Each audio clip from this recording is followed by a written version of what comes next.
Hello students, previous lecture में हमने hypothesis के डेफिनेशंस और कैरेक्टरिस्टिक्स की बात की थी। उसकी प्राकल्पना जो होती है उसकी हमने परिभाषाएं देखी थी और विशेषताओं की बात की थी।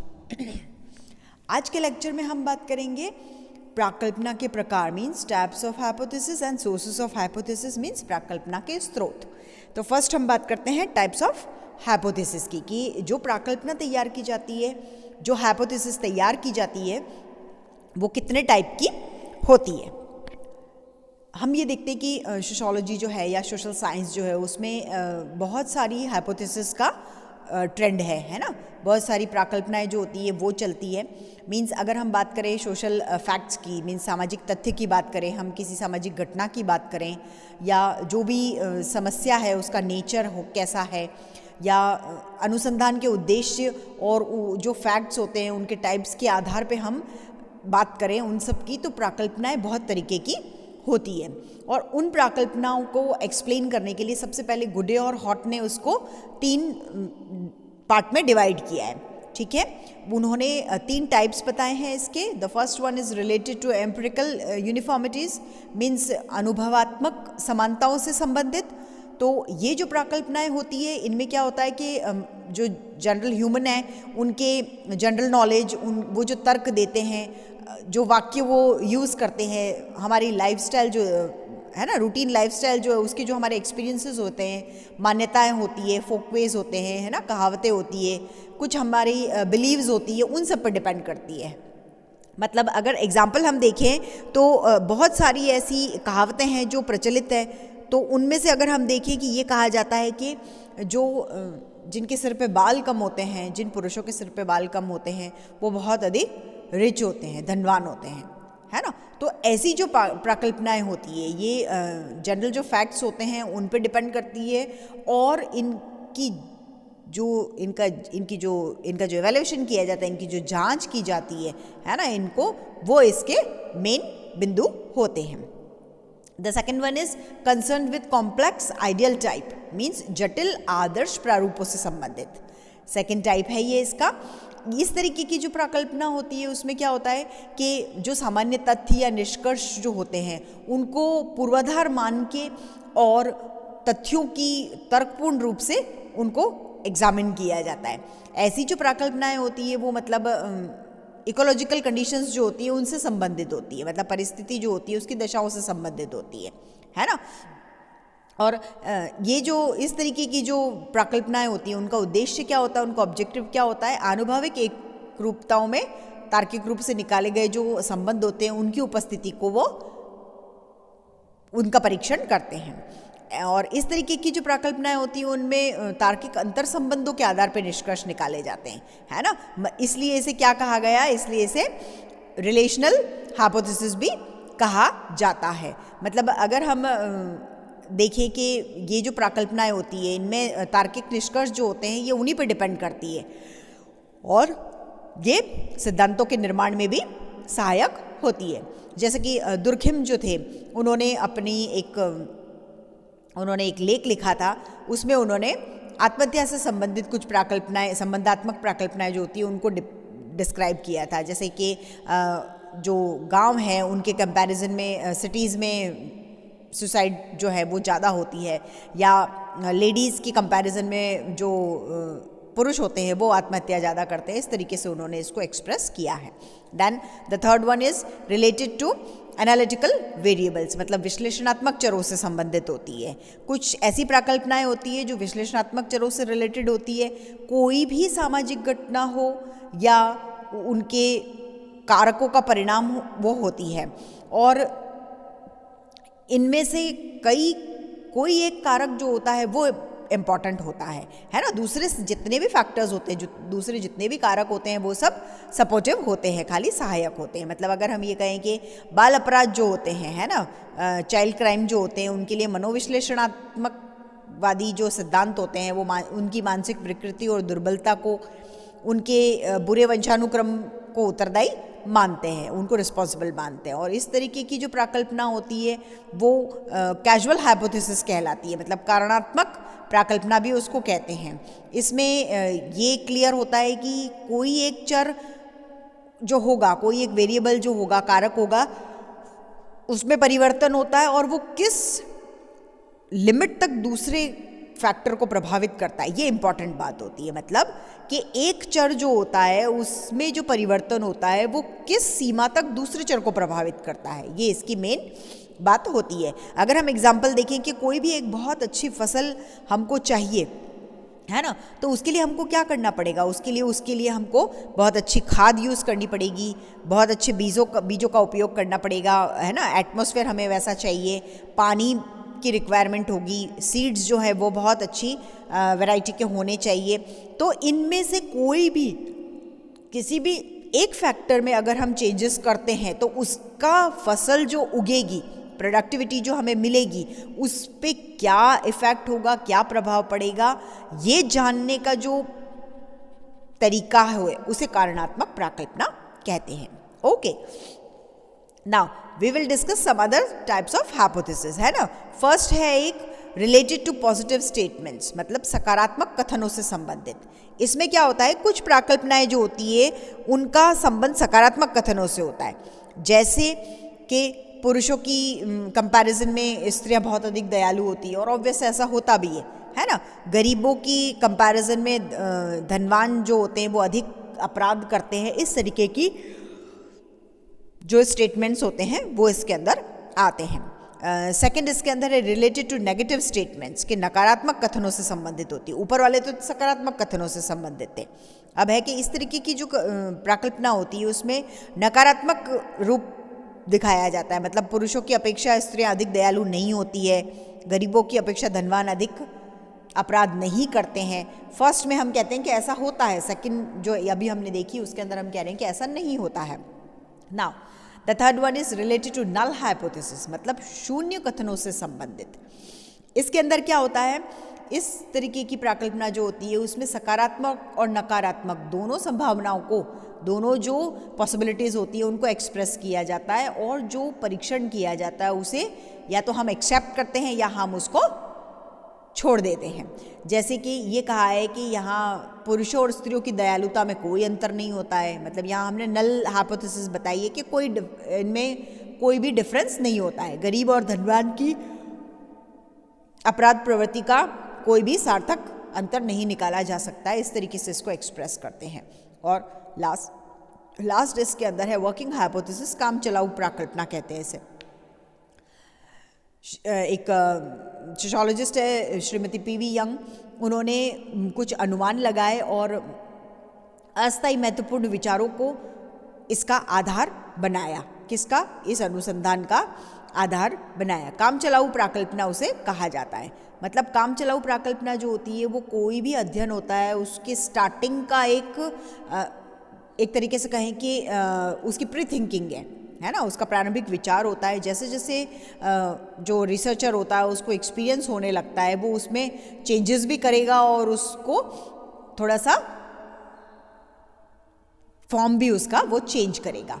इसमें यह भी हो सकता है कि प्रारंभ में जो विचार किए गए हैं उनको पूरी तरीके से छोड़ दिया जाए और नई जो हाइपोथेसिस है वो तैयार कर ली जाए, है ना। ये जो विचार होते हैं वो क्या होते हैं, अनस्टेबल होते हैं, कार्यवाहक होते हैं और काम चलाऊ होते हैं, इसलिए इसको कार्यवाहक प्राकल्पना वर्किंग हाइपोथेसिस कहा जाता है। यहाँ एक एग्जाम्पल दिया गया है कि स्टार्टिंग में भौतिक वैज्ञानिक जो थे उनकी ये मान्यता थी कि परमाणु अविभाज्य हैं, लेकिन जैसे जैसे अध्ययन किया, अध्ययन के आधार पे उन्होंने वो हाइपोथेसिस जो है वो चेंज कर दी और बाद में ये पता चला कि परमाणु का और अधिक विभाजन भी पॉसिबल है, संभव है। तो ये हमने यहाँ पे गुडे और हॉट की 3 टाइप की हाइपोथेसिस और 4 और अलग टाइप की हाइपोथेसिस के बारे में देखा। नाउ अब हम बात करते हैं सोर्सेज ऑफ हाइपोथेसिस, है ना, कि प्राकल्पना जो है उनके स्रोत क्या होते हैं, हम कहाँ किस तरीके से प्राकल्पनाएं एकत्रित करते हैं।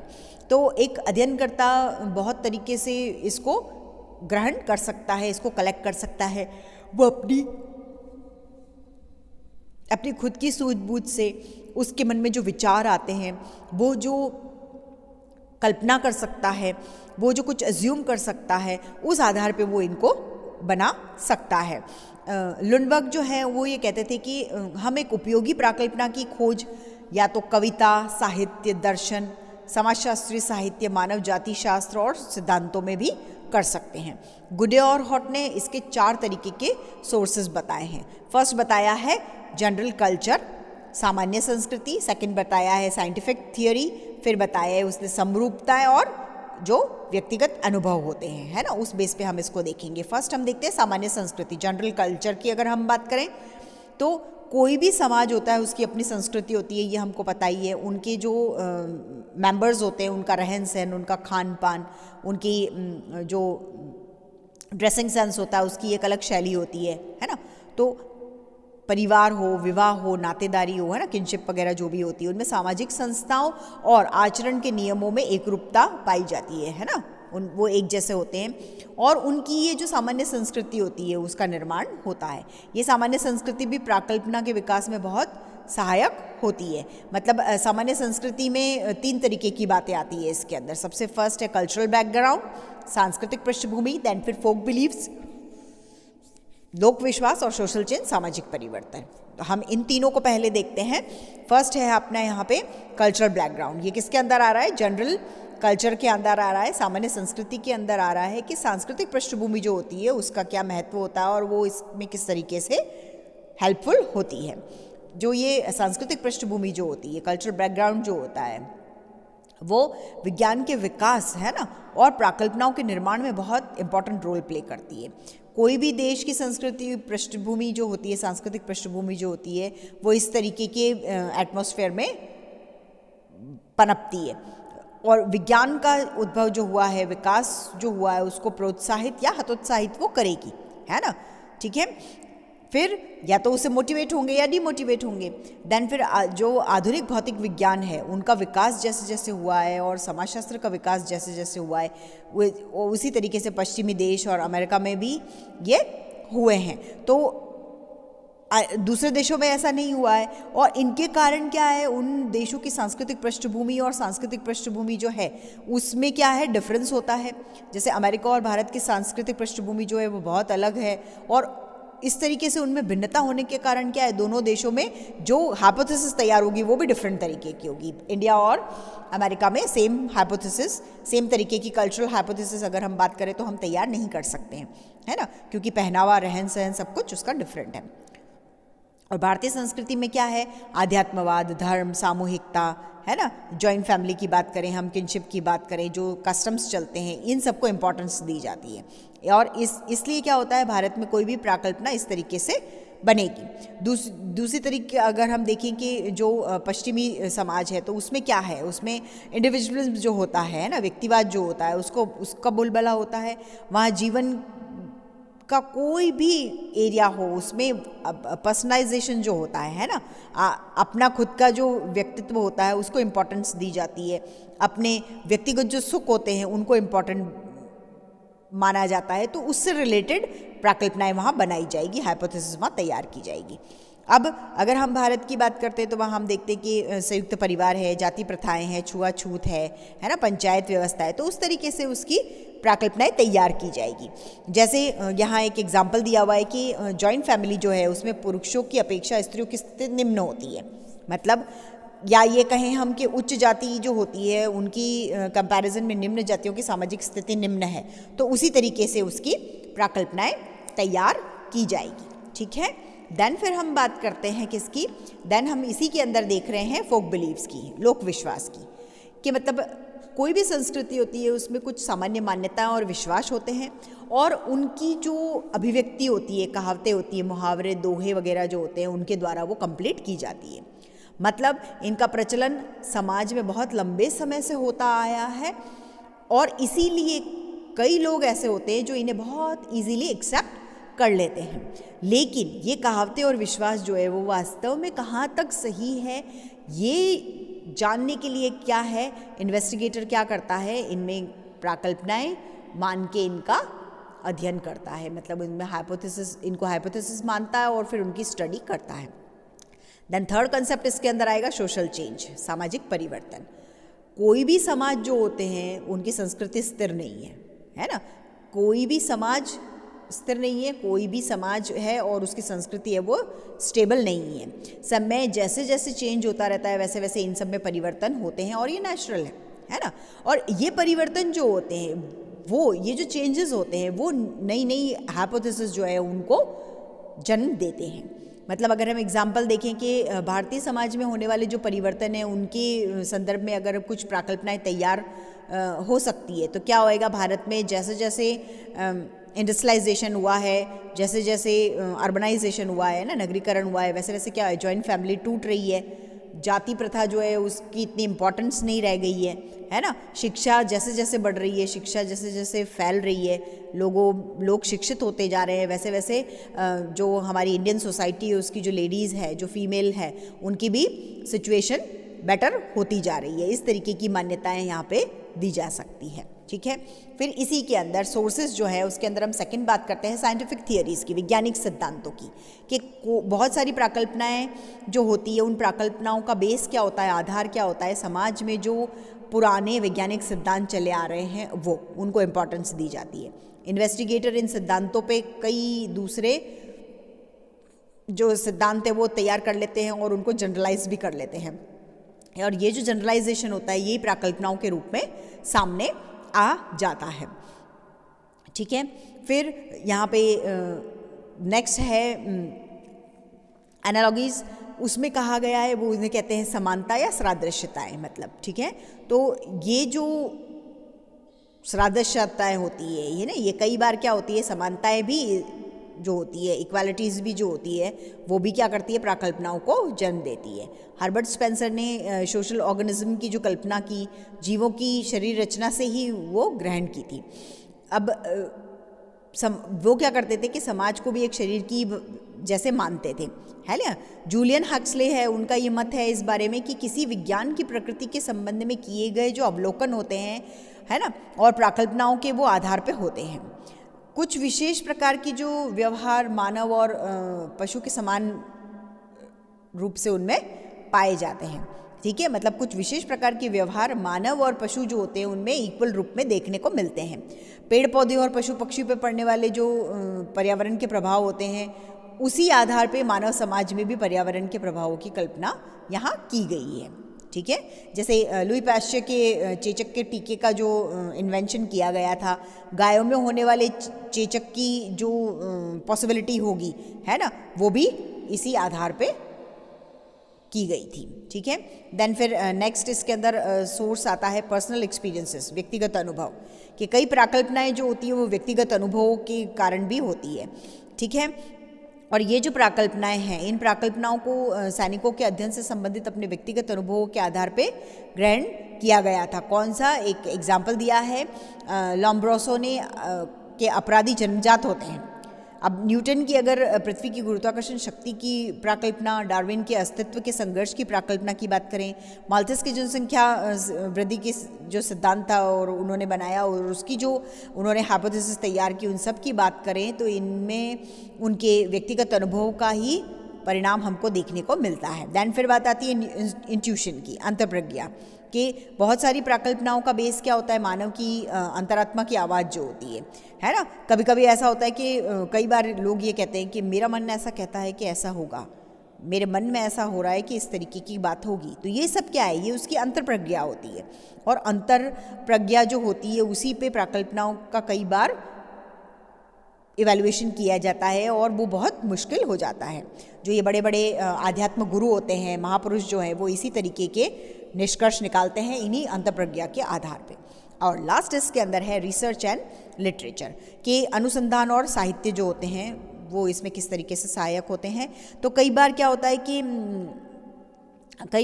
कि हम दूसरे जो व्यक्ति होते हैं उनके द्वारा किए गए जो अध्ययन होते हैं, उन्होंने जो निष्कर्ष निकाले हैं वो, है ना, और साहित्य के आधार पे भी प्राकल्पना बना लेते हैं।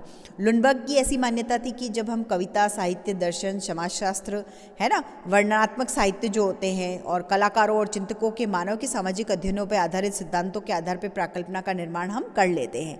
क्या कर लेते हैं, सामाजिक संबंधों के और सामाजिक सिद्धांतों के आधार पर हम प्राकल्पनाओं का निर्माण कर लेते हैं। तो हमने ये 6 तरीके के इसके अंदर सोर्सेस देखे हैं। हमने आज हाइपोथेसिस की टाइप्स कौन कौन सी होती है और उसके सोर्सेस कौन कौन से होते हैं उसके बारे में बात की। नेक्स्ट लेक्चर में हम उसकी इम्पोर्टेंस, उसकी लिमिटेशन और उसकी कुछ मेन डिफ़िकल्टीज़ जो होती है, उसको फॉर्मुलेट करने में जो मेन डिफ़िकल्टीज़ आती है, उनके बारे में डिस्कस करेंगे. Okay, thank you.